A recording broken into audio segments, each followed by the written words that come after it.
Morning children. In the previous class we discussed about the functions of plasma membrane. The plasma membrane is acting as a physical barrier between cells and the cytoplasm and cells and the environment. So plasma membrane is said to be impermeable if the substances do not pass through. So some of the substances where they are not needed for the body, they are not going to be entering inside the cell. Is it clear? Then what do we call that plasma membrane is said to be impermeable. For example, if water falls on the body, it is not entering inside the skin. So that is said to be impermeable.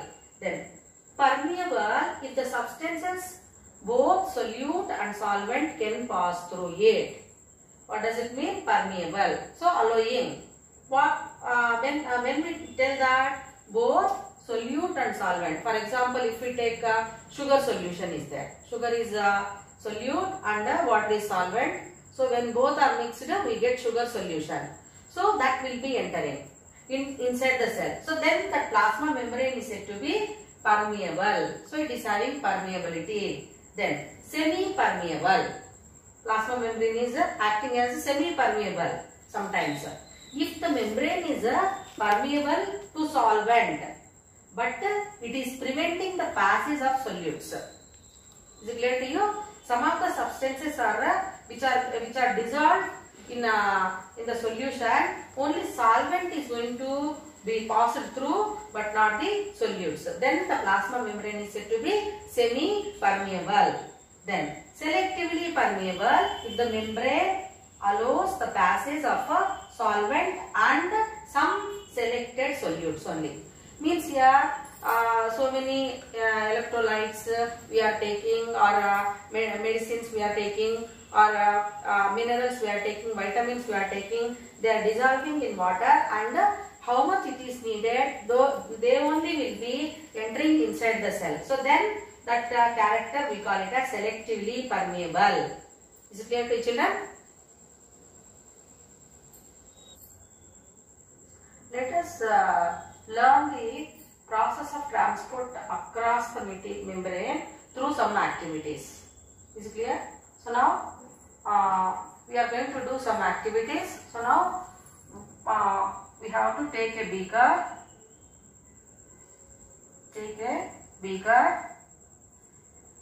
Fill it with dilute hydrochloric acid or toilet cleaning acid. Usually toilet cleaning acids will contain hydrochloric acid only, which is diluted. So diluted means the concentration will be decreased because it is added with the water. And we are going to keep an egg. So this beaker with the dilute hydrochloric acid, egg. What are the materials we are using? Beaker with hydrochloric acid, and raw eggs we are using. Raw eggs too we are using. So now take a beaker, fill it with dilute hydrochloric acid, and keep the eggs in the dilute hydrochloric acid for 4 to 5 hours. So what will be our observation after that time? We can see air bubbles. Why that air bubbles are going to be observed? That is because of the eggshell whichever is there, hard covering. It is made up of calcium carbonate and it starts getting dissolving in the hydrochloric acid. Is it clear to you? So because of that, carbon dioxide gas is released and that results in air bubbles. Is it clear to children? That results in the observation of air bubbles. Now, what we have to do means the egg whichever is kept and in the dilute hydrochloric acid, we have to take it out with the help of spoon gently, and we have to wash it clearly with the tap water. Gently we have to wash it with the tap water. So now what we can get? So now we are going to get the membrane. So by piercing content whichever is present inside the cell, we are going to get only the outer covering transparent layer, that is a plasma membrane. Plasma membrane.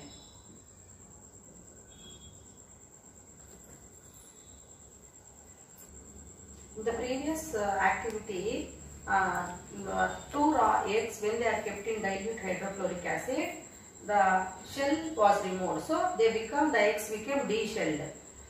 Now we are going to take de-shelled eggs and we have to measure them with the help of tape, its circumference, and we have to mark it, and 2 beakers we have to take. So the first beaker is having salt solution and another beaker is having tap water. Now one of the de-shelled eggs we have to keep in the beaker containing salt solution, and another de-shelled egg we are going to keep in the beaker containing tap water. Now we have to keep the setup as it is for 2 to 4 hours without any disturbance. So now after the time is over, we have to remove them, or we have to take out them, and we have to measure the circumference of the eggs again. So now what will be our observation? Can we observe any difference in them? Means obviously it is yes. So now what is that difference we are going to observe? Means the de-shelled egg whichever is kept in the salt solution, it is going to shrink. Its size will be decreasing. Is it clear to you? So now how it is happening? The water content whichever is present in the egg is leaving into the salt solution. Is it clear to you? So now in the de-shelled egg whichever is kept in tap water, the circumference will be increasing because the water from the beaker is going to move into the egg. So what we can learn with this activity? So 2 processes are there which are happening in the through the plasma membrane. So what is that? The entry of water is going to happen and the exit of water is going to happen. So the exit of water through the plasma membrane is called as X osmosis. The exit of water. So the water is just leaving here. So that's why its size decreased. So that process of leaving water through the plasma membrane, it is called as X osmosis, and the water entering inside the cell is called as end osmosis. End osmosis.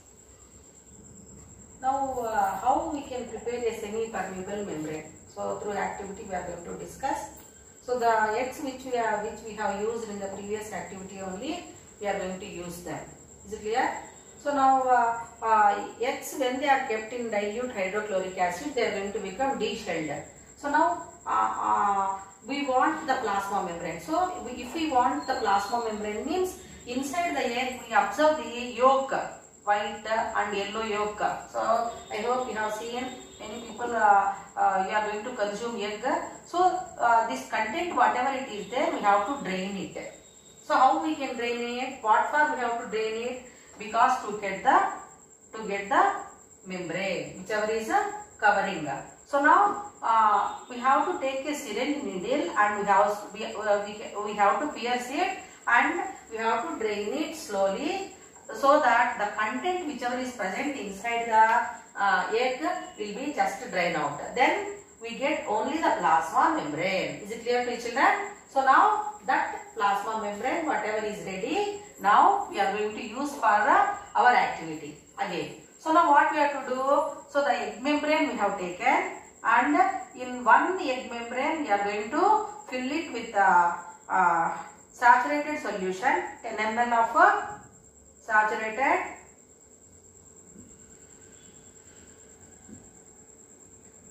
solution, maybe salt or sugar solution, and we have to tie its mouth with a thread, and this one we have to keep it in the beaker containing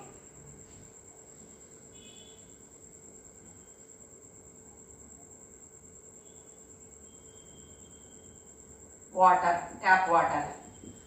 So now what is going to happen when we keep it in the beaker containing tap water? inside this we have taken saturated salt or sugar solution we have taken, and another membrane we are going to fill it with 10 ml of tap water. Then in the beaker we are going to take saturated solution, and here in the plasma membrane we have taken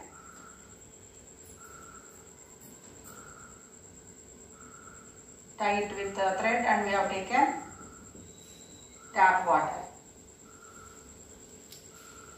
We have tied it and we kept it as it is without disturbance for some time. So now what we can observe here, the water whichever is present in the beaker will enter inside this, so that the size of this will be increasing, and here we have filled this egg membrane with the tap water, and in the beaker we have taken saturated solution. So the water is leaving from here and here it will be entering. So in that way the process of osmosis is going to happen through the cell membrane. Now let us recall the process of osmosis, that is movement of water molecules from low concentration to higher concentration till the concentrations on both sides become equal through the permeable membrane. Now we learn the importance of osmosis.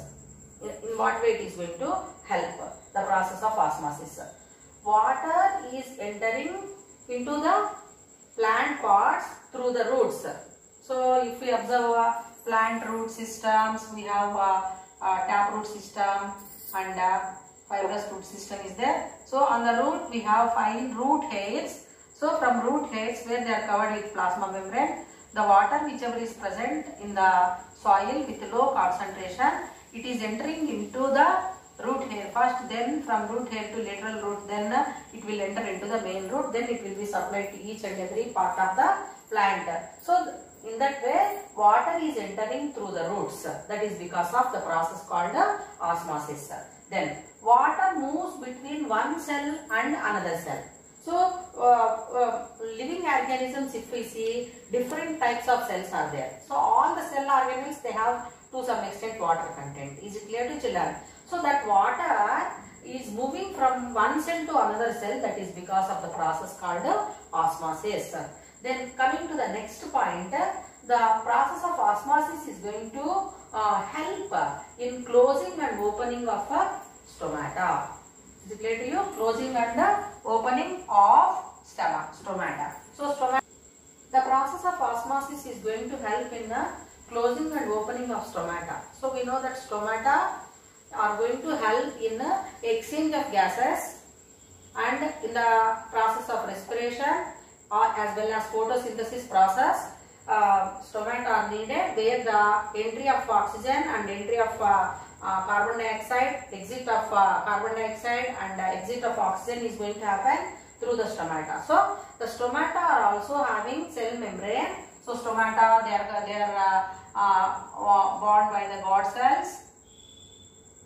So like this. So now it is opening and bean shaped cells. So now it is dermal tissue, it is also present. So this closing and opening of stomata is also going to happen because of the process osmosis, where there will be the difference between concentrations of gases.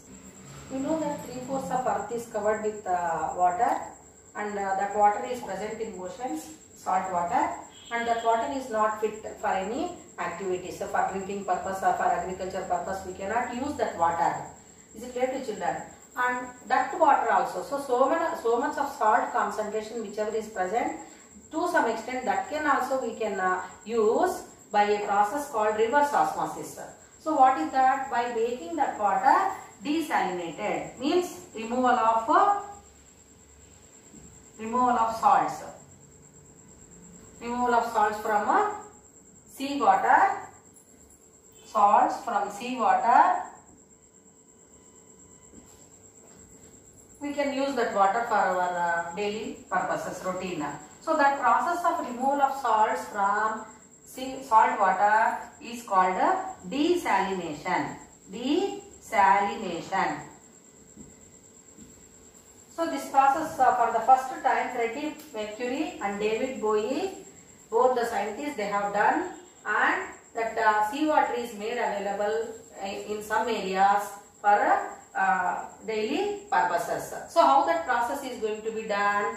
The highly concentrated salt water is separated from the fresh water through the semi-permeable membrane by applying great pressure. So then what will happen? The salts with more concentration will be reduced, and that process we call it as a reverse osmosis.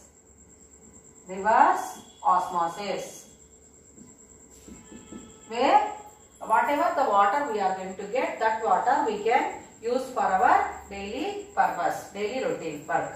So I think you also are observing every day in your homes reverse osmosis water filters we are using, where that process is used to remove the salt concentration from the water, and it is made useful. Now we will know about another important process where it is happening in the living system to supply the materials, that is diffusion. Till now we completed osmosis and filtration, very important process which are happening. Now diffusion we are going to discuss. So what is the meaning of diffusion? The movement of molecules from higher concentrated region to lower concentrated region. So for example, if you take a scent bottle, so the scent bottle, if it is having lid, inside that more concentration will be there. If we open the lid, or if we spread that spray that scent in one corner of the room, it spreads to the entire room. So that process is called as a diffusion. So have you found any difference between the previous process and diffusion? Means yes, there is one difference. What is that? Here there is no need of permeable membrane. Is it clear, my children? So for diffusion process there is no need of a permeable membrane. Whereas for osmosis, permeable membrane is needed. Then other examples can you give where you are going to observe in the day-to-day life. So you may be knowing agarbatti or whatever the food items which your mother is going to prepare, which you like. By smelling only you are going to tell whether the smell of gases good or bad. We can identify them. That is all happening because of diffusion. Let us do one activity to learn about the process of diffusion. So we have to take a beaker, fill it with water,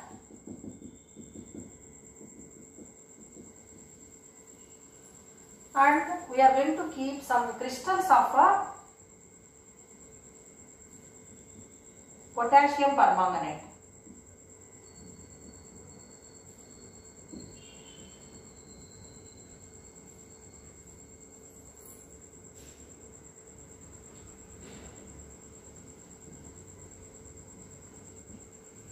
We have taken potassium permanganate crystals in a beaker and it is added with the water.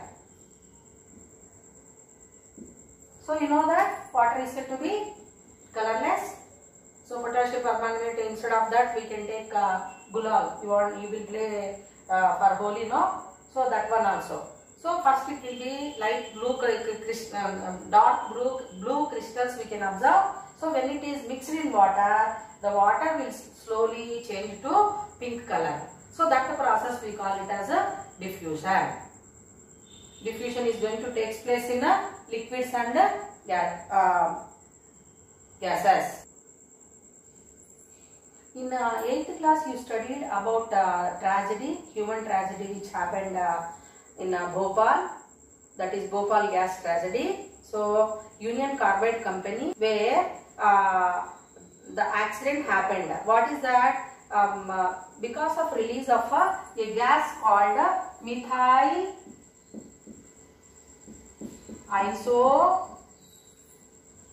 cyanide. So that gas is released into the air and many people overnight they died. That is because of diffusion. So other examples are also there. Flowers, we are getting a smell. That is also the smell of flowers is reaching. That is because of the process called diffusion. Till now we have completed the process of osmosis, filtration and diffusion, children. So do the following. Means answer the questions. What do you mean by permeability of the membrane? Explain with suitable examples. Define the terms osmosis and diffusion.